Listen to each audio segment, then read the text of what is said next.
আজকে আবার আপনি বলতেছেন জামাত রাজাকার, অমুক রাজাকার। এই যে ফ্ল্যাকচুয়েট করছে রাজনীতিবিদরা, তাদের বিশ্বাস করার কোনো কারণ নাই, এবং আজকের প্রজন্মরা তারা তো বিশ্বাস করবেই না। আপনার প্রশ্নটা ছিল জুলাই সনদ বাস্তবায়নের ব্যাপারে সন্দেহ কেন, আইনি ভিত্তি নির্বাচনের আগে চায় কেন? হ্যাঁ, এই তো প্রশ্নটা। প্রথম কথা হলো, রাজনীতিবিদদেরকে বাংলাদেশের মানুষের বিশ্বাস করার মতো কোনো কারণ নাই।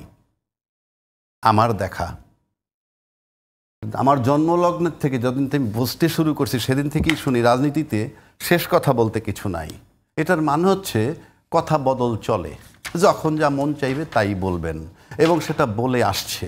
যেমন ধরেন, দুটো রাজনৈতিক দল পরীক্ষিত আমাদের, তারা ক্ষমতায় ছিল, তারা প্রত্যেকেই স্বাধীনতা বিরোধী শক্তির সাথে আতাত করেছে বিভিন্ন সময়ে নির্বাচনের স্বার্থে, দলীয় মানে কি বলে সরকার গঠন করার স্বার্থে।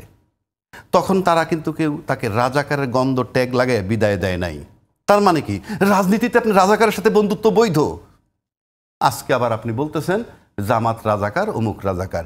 এই যে ফ্ল্যাকচুয়েট করছে রাজনীতিবিদরা, তাদের বিশ্বাস করার কোনো কারণ নাই, এবং আজকের প্রজন্মরা তারা তো বিশ্বাস করবেই না। কেন করবে না? নগদটা দেখাচ্ছি আপনাকে। জুলাই চেতনা এই মুহূর্তে একটা মারাত্মক ব্যাপার। কেন মারাত্মক ব্যাপার? ৭১ সালে যুদ্ধ হওয়ার পর ৫৩ বছর লালন করছেন ভণ্ডামি করে, মানে যুদ্ধের চেতনা লালন করছেন। এই যুদ্ধের চেতনা লালন করে জিয়াউর রহমানের খেতাব কেড়ে নিছেন। কথার কথা বলছি, কথার কথা না, সত্য। তাহলে ৭১ সালে ঘটনা ৫৩ বছর লালন করতে পারলে এই দেশে যে লোক জুলাই চেতনা ৫৩ মাসও লালন করবে না, সে তো এই দেশের নাগরিক না। ৫৩ বছরও বলছি না, ৫৩ মাস। ৭১-এর সময় আমাকে মারছিল কারা?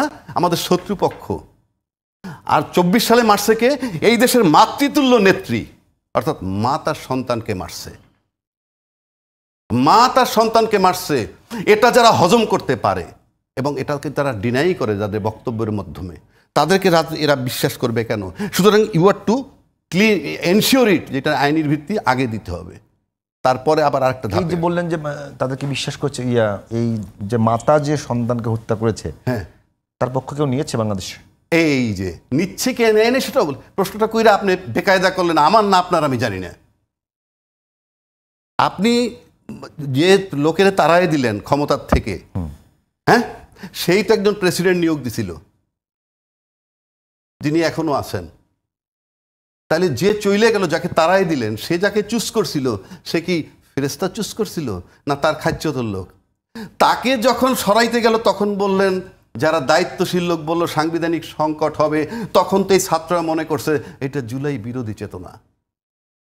সিম্পল। কারণ আপনি একটা অংশ তারাই, তার আর একটা অংশকে তারাই দিলে সাংবিধানিক সংকট হবে বলতেছেন।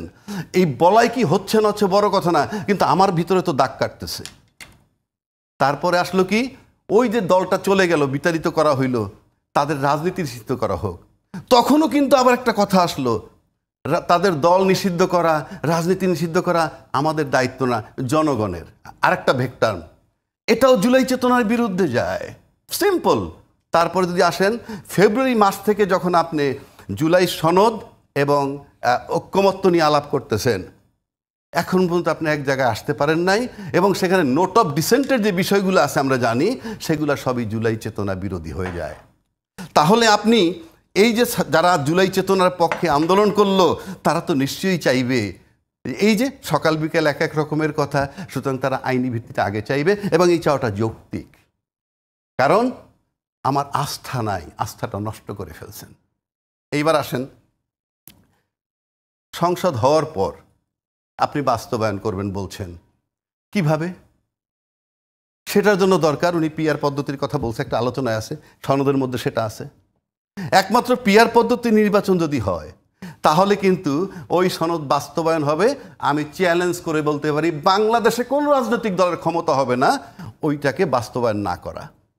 পিআর পদ্ধতির আমি বলছি না হবে কি হবে না, সেটা আমি যাচ্ছি না, কিন্তু সেই বিতর্কে আমি যাচ্ছি না। সেটা রাজনৈতিক দলের সিদ্ধান্ত, রাষ্ট্রের যারা রাষ্ট্রবিজ্ঞানী আছে তারা, সেটা আপনার মত।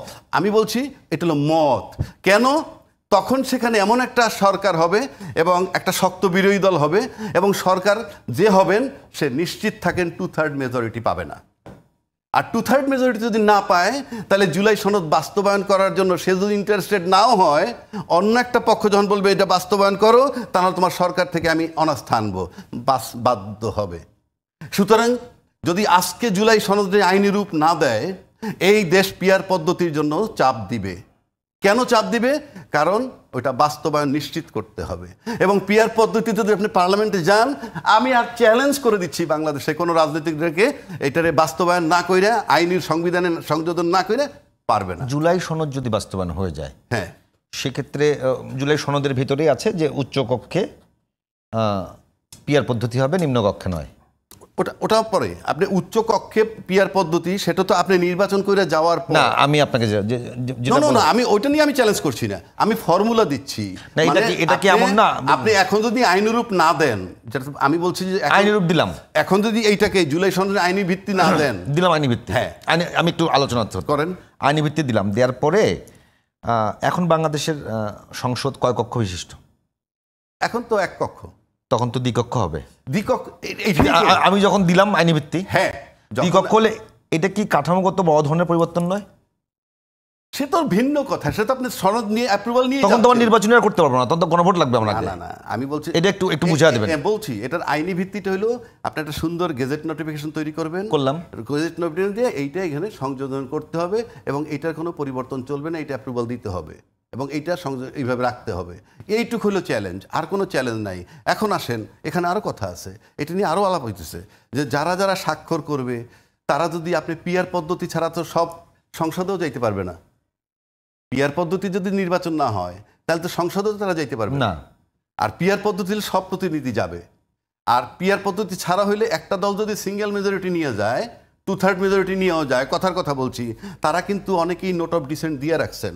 ওইখানে গিয়ে বলবেন আমি তো অনেক কিছুতে নোট অফ ডিসেন্ট দিয়েই রাখছি, আমি কেন পাস করবো? আমি চ্যালেঞ্জ করে বলতে পারি, কারণ আমরা আমাদের রাজনীতিবিদগুলোকে চিনি এবং রাজনীতিবিদরা অকপটে বলে রাজনীতিতে শেষ কথা বলতে কিছু নাই।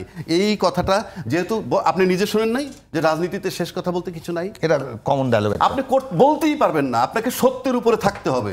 53 বছর আপনার এটা চালাইছেন এইভাবে, রাজনীতিতে শেষ কথা বলতে কিছু নাই। তাহলে এখন যদি আজকে নির্বাচন ইনশাল না দিয়ে কালকে সরকার না দেয়, কি করবেন? একটা কথার কথা বলছি, রাজনীতিতে শেষ কথা বলতে এটা কি তামাশা নাকি? এটা কি সমিতি, ক্লাব? এটা রাষ্ট্র। আপনি যা মন চায় তাই বলবেন, স্টেজে বলবেন একটা, ঘরে বলবেন একটা, বাইরে বলবেন একটা, হবে না। দেশ ওই জায়গায় আসতে হবে, দেশ এখন সেই জায়গায় নাই। আমি চ্যালেঞ্জ করে নিলাম, এই দেশ ওই আগের জায়গায় নাই। সেটা তো আপনার কাছে কি মনে হয় যেটা একটা দীর্ঘ প্র্যাকটিসের ব্যাপার, দীর্ঘ কালচার করবার ব্যাপার? দীর্ঘ প্র্যাকটিসের ব্যাপার যদি বলেন, বিএনপি বলতেছে কি 16 বছর আন্দোলন করছে না? করছে তো। তা দীর্ঘ আন্দোলন করার পর এখন আপনাকে চেঞ্জ হইতে হবে যাতে ওইরকম অবস্থা না হয়। পিয়ার পদ্ধতি ছাড়া স্বৈরাচার তৈরি হবে।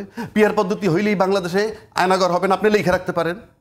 পিয়ার পদ্ধতি, এইটা আপনার মত? পিয়ার পদ্ধতি হলে একদম একটা অস্থির সরকার হবে, দুর্বল সরকার হবে। এই তো দুর্বল সরকার হবে। তো পৃথিবীর 70-78টা দেশে আছে, সব দেশই দুর্বল সরকার। কেন হয় জানেন? আপনি ঠিক থাকার জন্যে। আপনি যদি মনে করেন যে আমার পাহারা দেওয়ার লোক আছে, আমার 19-20 সরে যেতে হবে, you are to be careful. আর আপনি যখন দুর্বল সরকার কে বলে? ভেক্টর। আপনি অসৎ বলেই চিন্তা করেন, আমি সৎ হইলে, এই যে বারবার একই কথা বলি, সৌদি আরবের বিধান কি জানেন? চুরি করলে হাত কেটে দেয়, তাই না? সৌদি আরবের লোকের হাত নাই না? নাই, হাত আছে। আর কুদৃষ্টি দিলে চোখ তুলে নেয়। সৌদি আরবের লোকের চোখ নাই কি আছে? তার মানে কি? আইন মানে। আপনি আইন মানবেন, নিয়ম মানবেন, সংবিধান মানবেন, নিয়ম কানুন মানবেন। আপনি নাজুক হওয়ার কি আছে? ভয়ের কি আছে? আপনি যদি আয়নাগর বানাইতে চান, আপনি যদি স্বৈরাচার হইতে চান, তাহলে তো আপনার সমস্যা। না, একটা কথা বলি, একেবারে যে পিয়ার পদ্ধতি যেখানে যাচ্ছেন সেটাতে সাধারণ মানুষের মতামত আছে কিনা আছে বুঝবেন। সাধারণ মানুষের কিছু সংবিধান লিখতে সাধারণ মানুষ লাগে না। আজকে যে সংবিধানের এই সনদ নিয়ে বইছে, সাধারণ লোক নিয়ে না 40-45টা লোক নিয়ে? না, তারা তো বিভিন্ন রাজনৈতিক দল, সব রাজনৈতিক মানে সব রাজনৈতিক 18 কোটি লোক রিপ্রেজেন্ট করে। লায়ন সিংহভক্ত করে, লায়ন পার্ট করে না, লায়ন পার্ট করে না। আওয়ামী লীগ নাই, ওই তর্ক করলে আওয়ামী লীগ নাই।